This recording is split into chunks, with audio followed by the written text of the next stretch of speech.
नमस्कार दोस्तों, आज हम ऐसे एक इंडियन आर्मी के कहानी के बारे में बताएंगे। का नाम बाबा हरभजन सिंह। क्या कोई सैनिक मृत्यु के बाद ड्यूटी कर सकता है? क्या किसी मृत सैनिक की आत्मा अपना कर्तव्य निभाते हुए देश की सीमा पर रक्षा कर सकती है? आप सबको यह सवाल अजीब लग रहा होगा, लेकिन भला ऐसे कैसे मुमकिन है?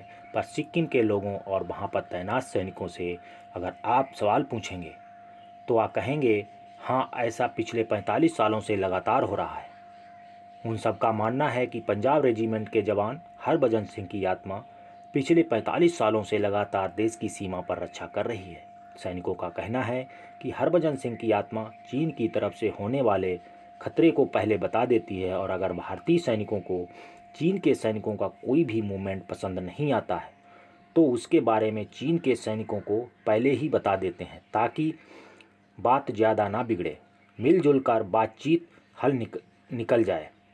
आप चाहें इस पर यकीन करें या ना करें, पर खुद चीनी सैनिक भी इस पर विश्वास करते हैं। इसलिए भारत और चीन के बीच में होने वाली हर फ्लैग मीटिंग में हरभजन सिंह के नाम की खाली कुर्सी लगाई जाती है ताकि वह मीटिंग अटेंड कर सकें।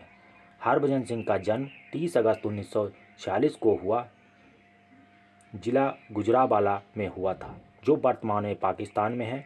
1966 में आर्मी में भर्ती हुए हरभजन सिंह 24वीं पंजाब रेजिमेंट के जवान थे। नौकरी के मात्र 2 वर्ष बाद 1968 में सिक्किम में हुई एक दुर्घटना में उनकी मृत्यु हो गई। दरअसल एक दिन वो खच्चर सहित नदी में बह गए। नदी में बहकर उनका शव काफ़ी आगे निकल गया।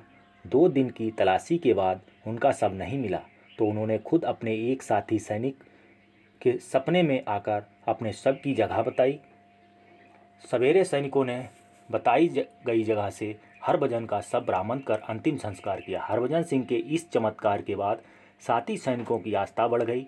उन्होंने उनके बंकर को एक मंदिर का रूप दे दिया। हालांकि बाद में उनके चमत्कार बढ़ने लगे, वह विशाल जन समूह की आस्था का केंद्र हो गए, तो उनके लिए एक मंदिर का निर्माण किया गया, जो है बाबा हरभजन सिंह मंदिर। यह मंदिर गंगटोक के जिले पिला दर्रे और नाथुला दर्रे के बीच 13,000 फीट की ऊंचाई पर स्थित है।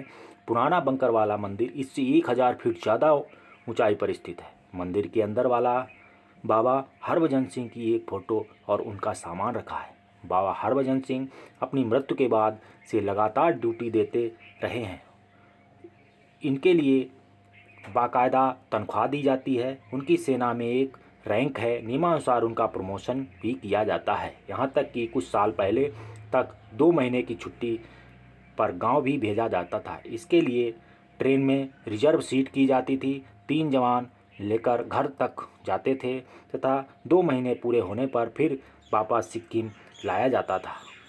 जिन 2 महीने बाबा छुट्टी पर रहते थे उस समय बॉर्डर पर हाई अलर्ट रहता था। उस समय सैनिकों को बाबा की मदद नहीं मिल पाती थी, लेकिन बाबा का सिक्किम से जाना फिर वापस आना एक धार्मिक आयोजन का रूप लेता जा रहा था, जिससे बड़ी संख्या में जनता इकट्ठी होने लगी। कुछ लोग इस आयोजन को अंधविश्वास और बढ़ावा देने वाला मानते थे, इसीलिए उन्होंने अदालत का दरवाज़ा खटखटाया, क्योंकि सेना में किसी भी प्रकार का अंधविश्वास की मनाही है। सेना में बाबा को छुट्टी पर भेजना बंद कर दिया। अब बाबा साल के 12 महीने ड्यूटी देते हैं। मंदिर में बाबा का एक कमरा भी है, जिसमें प्रतिदिन सफाई करके बिस्तर लगाया जाता है। बाबा की सेना की वर्दी और जूते रखे जाते हैं। कहते हैं कि रोज़ सफाई